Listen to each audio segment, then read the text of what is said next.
In towns and cities across Syria, demonstrators often walk straight towards the security services. This is the Damascus suburb of Harasta.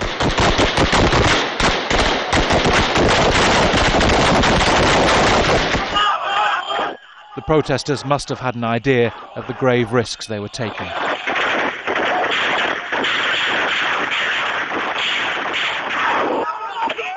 Friday was the bloodiest day in a month of protests in Syria. The only way news of what is happening is getting out is by Syrians uploading footage onto the internet. None of it can be independently verified.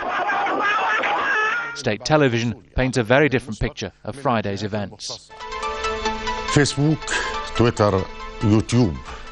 Facebook, Twitter, YouTube and some satellite channels are only willing to tell lies. They are media platforms that only tell slogans claiming they give both sides.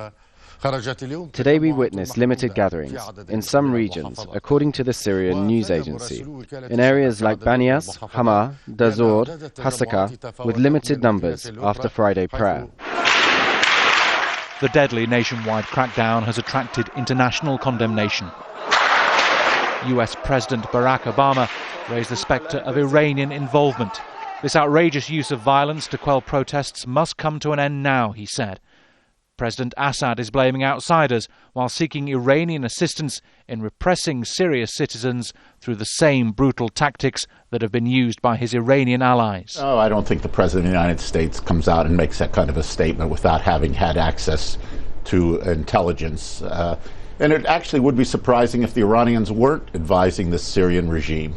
Because let's face it, they face far, far greater demonstrations in Tehran and elsewhere. And they successfully put them down and basically reduce the opposition to just occasional outbursts. President Bashar Assad has exploited fears of sectarian warfare, pointing to what happened in neighbours Iraq and Lebanon. The protesters have no credible opposition leaders to rally around.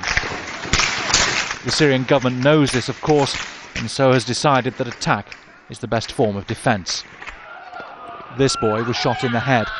It happened just outside Dara. Al Jazeera has confirmed that 2 boys were killed here. Bernard Smith, Al Jazeera.